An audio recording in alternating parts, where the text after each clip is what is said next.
Oh, and after that joyful musical, it seems we have to deal with some plot development. And this is actually quite a nice feature of Pokemon White. Our little characters here are given quite the little story arc.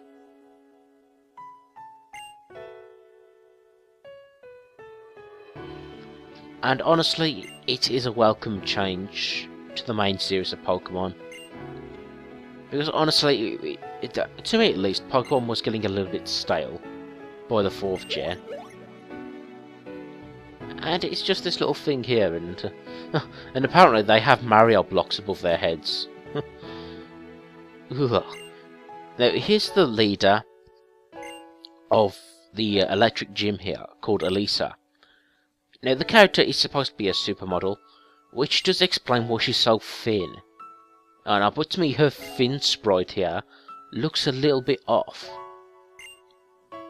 And of course we have to force her into the plot somehow, so she starts giving out some sort of parental advice. Oh, that's nice for Bianca. She finally has her story arc figured out.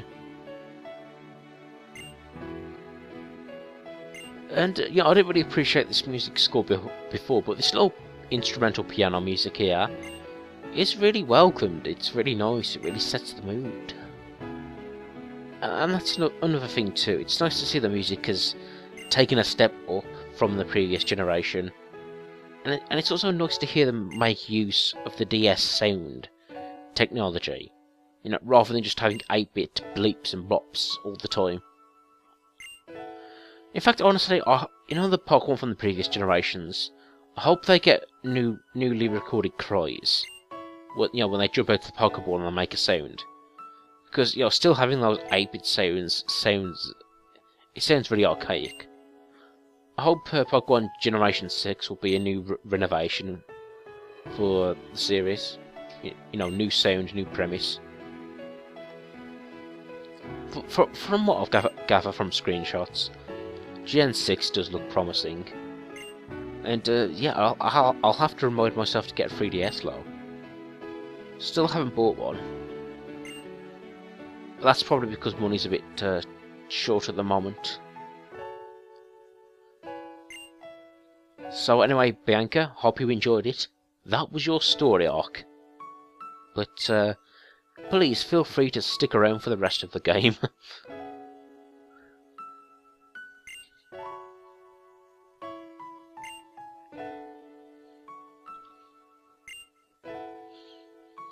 Now, I guess out of the gym leaders, Elesa doesn't have the biggest role here. I mean, well, apart from a much later point in the story, this is pretty much all the input she puts in, but nevertheless, just this bit of appearance by a gym leader is welcomed. I remember in the first gen where you would essentially go into a gym, talk to a gym leader, and that would pretty much be the only time you ever see them. Brock and Misty would just stay there forever, trapped in their little gyms. Now here's the small court and big stadium areas.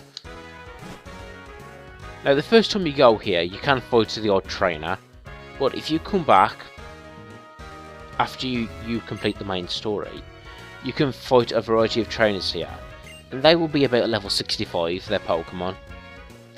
And it does change.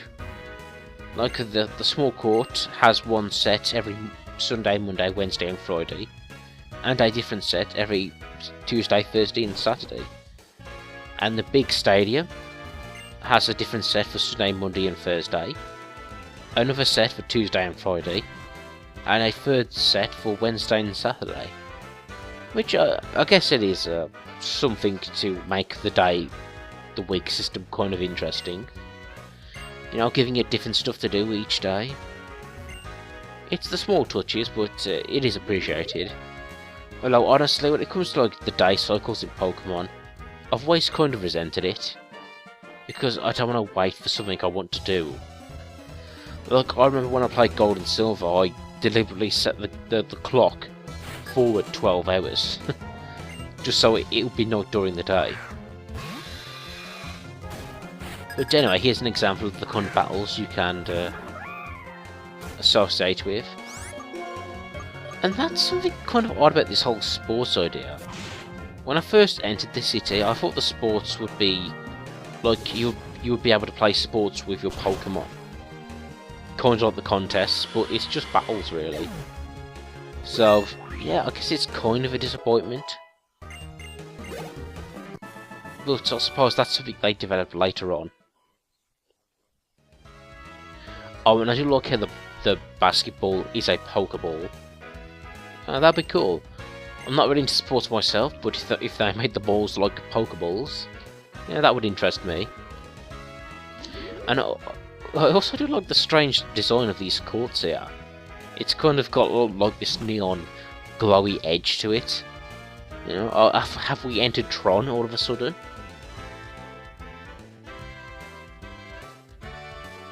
Anyway, that was the small court. This is the big stadium.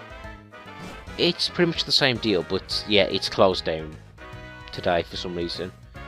So I guess that's something I'll have to return to later to fully explore. Now, you could go on to face the gym leader here, but to the left here is Route 16. And I would recommend you taking this route because, well, for a start, you can do a bit of grinding. The matchup race here, not really an item I use, but I'm sure it has its special uses.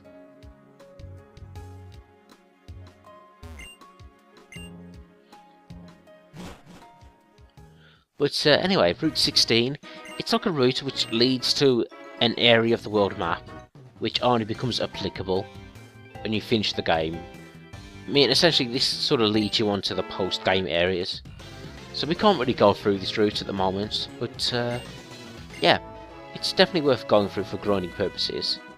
And there is something quite interesting on this route I would like to talk about. Oh, so many backpackers. Yeah.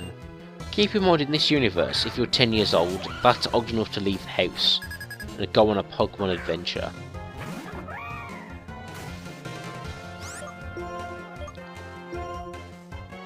Anyway, but I thought I'd leave this in because he uses one of the most interesting ground type Pokemon here.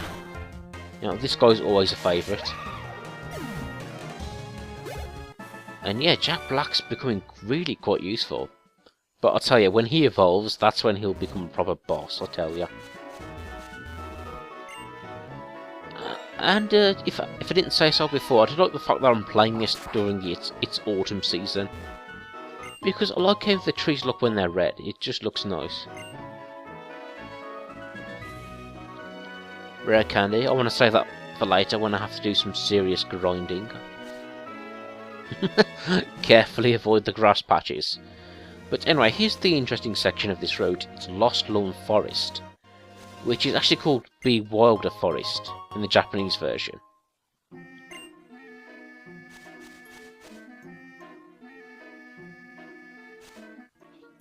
Oh, and I do like this music as well, it's very mischievous. Look, we're sneaking it into a place we shouldn't. Anyway, this guy talks about this woman who lives in this caravan and doesn't seem to say a word. Now, the secret is that that woman we're about to see is actually a female Zoroark, but you need to go for a special legendary event in real life, so it's something I can't really do on the emulator right now.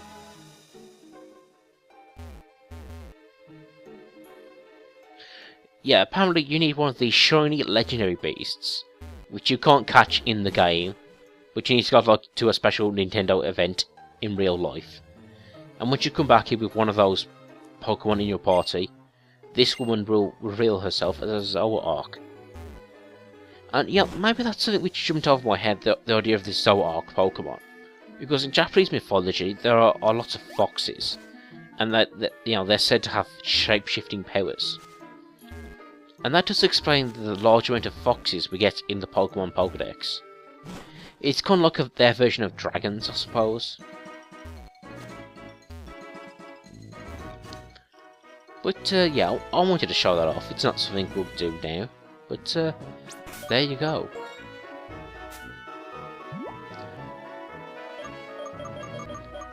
Now at this point, I need a Pokemon that uses Strength.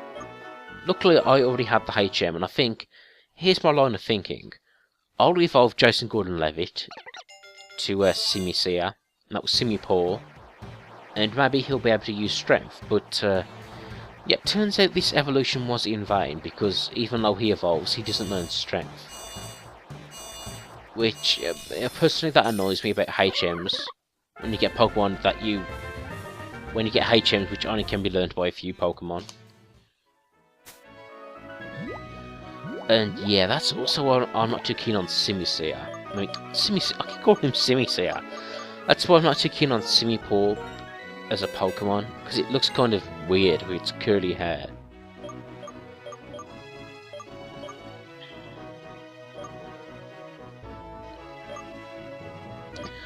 And yep, turns out he can't learn Strength.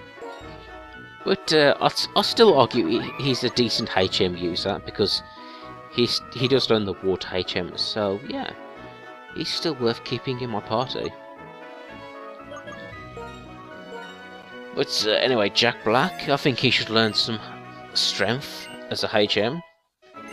And I say that because he'll either use fire moves or fighting moves, so yeah, there's space in his 4-move roster for a Strength move.